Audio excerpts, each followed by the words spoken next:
Hey guys, you're watching another episode of Kendall Live. I'm EJ Paras. I'm Kelsey Fama. And I'm Dan Hitchin. And this week we're talking about the Oscars. This year was the 89th Academy Awards, and there were a lot of good stuff that happened this year. From Jimmy Kimmel's endless roasting of Matt Damon, great segment, to possibly what could be the biggest flub in Oscar history. Later in the episode we'll have a scenic session with Shin, and we also have an interview that I conducted with Harmony Woods for WTSR Underground, so keep it right here.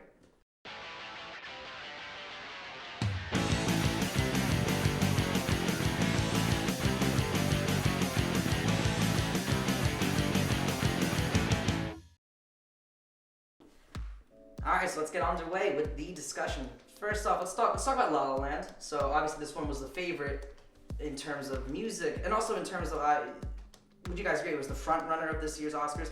Obviously it didn't take away the big shebang, but I mean it happens, it's okay. So first let's talk about the music of La La Land. So City of Stars, Audition, and then composer Justin Hurwitz were nominated for the music awards, so Best Original Song and for Best Original Score. Tell me, what's your guys' opinion of the music? Is the hype justified?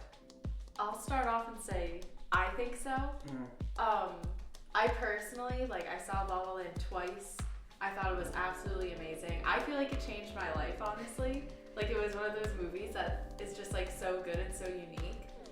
And I won't get into all the things I loved about it, but to focus on the music, I do think it's worth the hype. I know a lot of people have a problem with the fact that it's not actual singers who were doing the singing. It was Ryan Gosling and Emma Stone, but I still think they did an awesome job. And it's I don't care who's singing it, if it sounds good.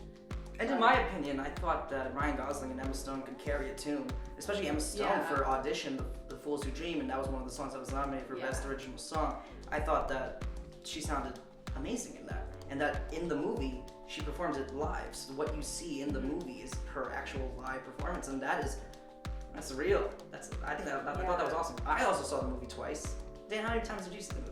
Saw it 3 times. Wow. Oh, he went up that. So I gotta say, I think we all kind of like the movie, so I think we believe. Oh, I adore the movie, and I love the music. Yeah. I go through all of the songs one by one, and feel like I'm reliving the movie. Isn't your favorite song the one by John Legend? Start a Fire? Yeah. Wasn't that your favorite? Absolutely not.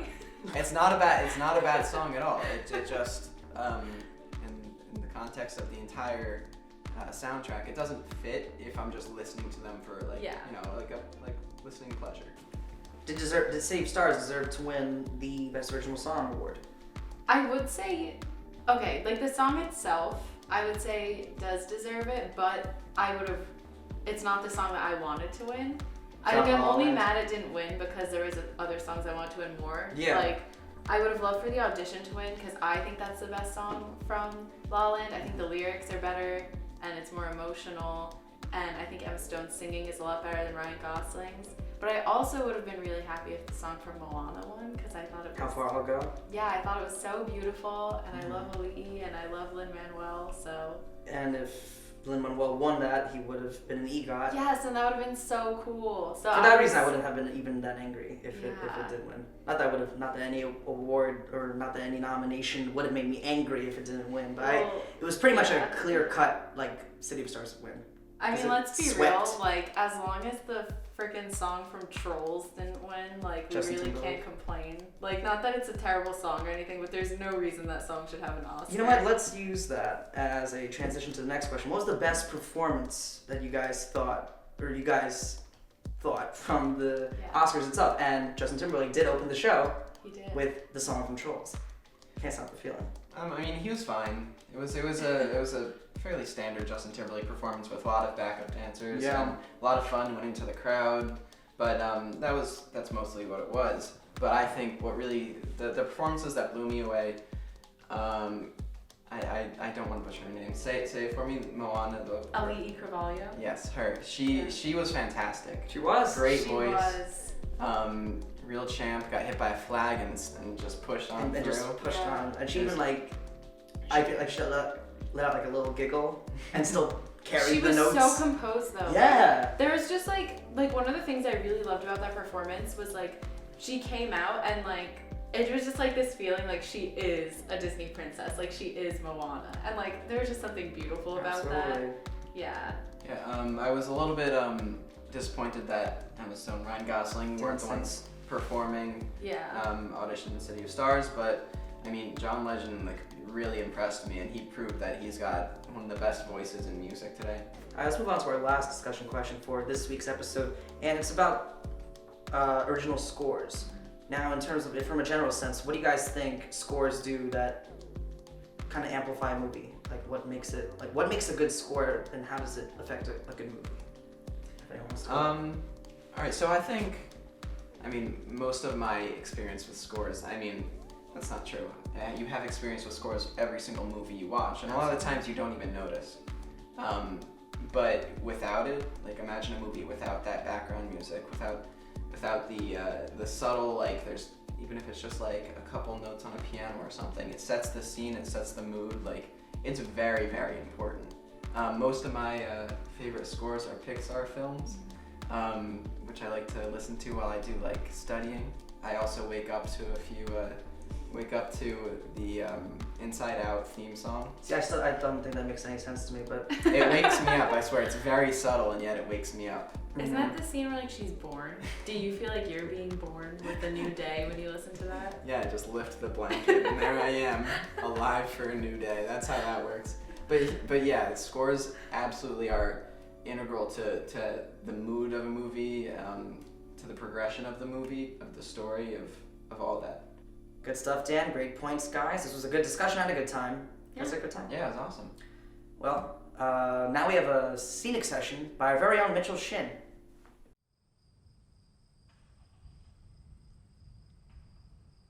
Hey guys, I'm Mitch, and today I'll be performing a mashup between John Mayer and Philip Phillips. Hope you enjoy it.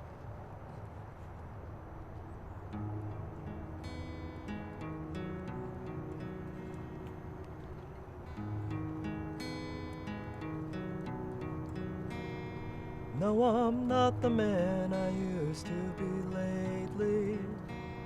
See, you met me at an interesting time. If my past is any sign of your future, I should warn you before I let you inside. Hold on to whatever you find, baby. Hold on to whatever will get you through. Hold on to whatever you find, baby. And I don't trust myself with loving you. I don't trust myself with loving you.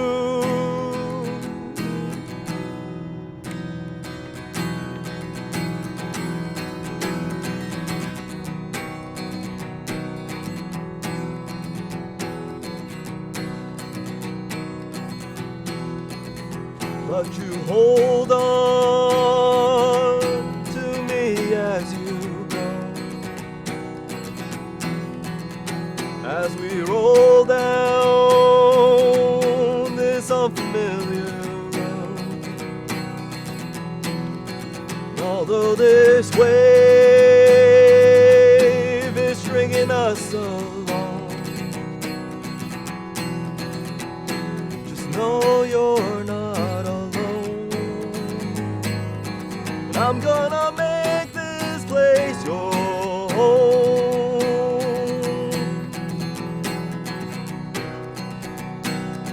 Not bad. Settle down,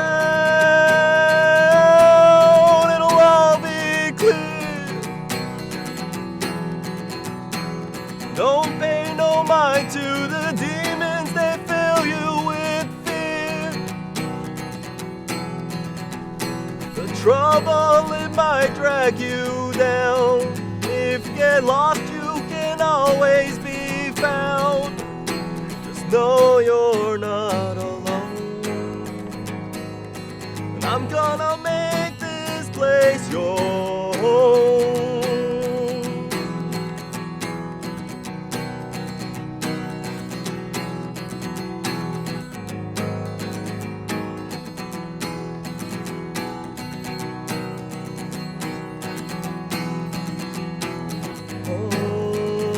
Hold on.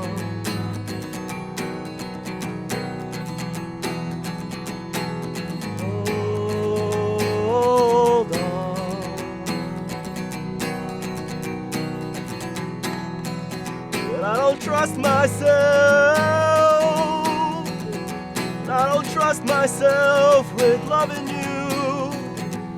Just know you're not alone. I'm gonna make this place your home. Now let's see what TC&J students thought about this year's Best Original Song nominations. Ellie Shuckman standing by with third and fourth place victors. Thanks, EJ. I'm Ellie Shuckman here with your Kendall Live Countdown. This episode, we're predicting which track will take home Best Original Song at the 89th Academy Awards. Audition, Here's to That Dream, comes in fourth place this week. Sung by Emma Stone on the emotional turning point of the film, the song is an ode to all those trying to make it in not just LA, but in life. As a second song nominated off the La La Land soundtrack, it is somewhat overshadowed by the more popular City of Stars. However, this gem still has a good shot at the award. Empty Chair is off the soundtrack for Jim, the James Fowley Story, a documentary about a journalist murdered by ISIS in 2012. The song was composed by Sting and J. Ralph and is performed by Sting. This track comes in third on our list. At this semester's WTSR Underground, I had the opportunity to interview Harmony Woods. Here's my interview with lead singer Sophia. Take a look. Hey, I'm AJ Perez here on Kendall Live, here with Sophia of Harmony Woods. How you doing? I'm good, how are you? They just played WTSR Underground session, and it was super awesome. Thank you for being here. Thanks for having me. Absolutely, absolutely. So today was the second time I actually saw you personally. sick. So you were here last semester opening for Jake and Brendan of Modern Baseball. So what's it like being friends with them, and what's it like that, you know, the Philadelphia music scene is just almost like a tight-knit family, which I think is pretty cool. Yeah, it's really cool. They're like the sweetest dudes ever, and they're so supportive. And yeah, I don't know, they're just the best. And everyone in the scene is like really supportive and great, and like it's a very uplifting community. I don't know, yeah. It just speaks volumes on just how, I don't know, just how super rad everybody is. Yeah. And just like everyone's just so, you know, helpful and supportive whenever someone drops a new album or EP. It's just so awesome. Yeah. I love seeing the Twitter conversations. Yeah, it's like everyone's friends with everyone, or so it looks. Yeah, it's really cool. Awesome. So you played Julian Baker's song. Yeah. Also, Go Home, I believe it was. Yeah. And so, what songs or like what artists, you know, inspire you? Like when you hear their music or you heard their music for the first time, you thought, "Oh man, I have to make music. I have to write something." Well, a record that really inspired me to like kind of start writing my own songs was "Bury Me at Makeout Creek" by Mitski. Mitski. Wow. Yeah. Yes, I love Mitski. Yeah, like I don't know. That's like, I had listened to like plenty of like women in bands, but like it was more like poppy stuff. You know what I mean? And like I heard that record and I was just like, whoa, this rocks. Like I can rock. You know what I mean? So yeah, I don't know. She's just so inspiring. Absolutely. Yeah. That's a pretty natural progression to my next question I had prepared. So bands like Camp Cope Kaitana, we'll say Mitski, among others, they've been vocal about female representation in, you know, rock itself. So what's your position on this? Like, what should bands, promoters, labels do to kind of encourage a more inclusive music scene? Definitely, like, I feel like a lot of like pop punk or like alt bands in general have this like misconception where they need to go on tour with bands that sound like them. I don't think that's true. I think like bands with like all male members should like do as much as they can in order to like take minority groups on tour, whether it be women or LGBTQ individuals or like people of color, you know, just like try to make their lineups as inclusive as possible. And I mean, it'll just make the scene more diverse, and it'll just be, I feel like, just good for everybody. Yeah, exactly, You know? exactly. We're all happy people. Yeah. All right. So that's all I had prepared. So thank you for doing this Thanks for having me. today. Yeah. Back to you guys. City of Stars from La La Land is the frontrunner for Best Original Song. The song is the most recognizable from the film, giving it an edge on Audition, the second song nominated from La La Land. The catchy tune was written by Justin Hurwitz, with lyrics by Benji Pasek and Justin Paul. Fresh off its big Golden Globe win, the song ties for first place on this week's countdown. Along with its biggest competition, City of Stars, How Far I'll Go ties for first place on our countdown. The emotional and empowering song from Disney's Moana is beautifully written. Composed by Lin-Manuel Miranda and performed by Ali Carvalho, a win on this song would be well earned. That's all we have for this episode. I'm Ellie Shuckman. Be on the lookout for next week's countdown. And that's all the time we have for today. I'm Dan Hitchin. I'm Kelsey Fama. And I'm EJ Perez. You just watched Kendall Live.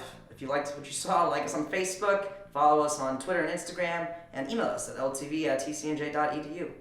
Thanks, guys.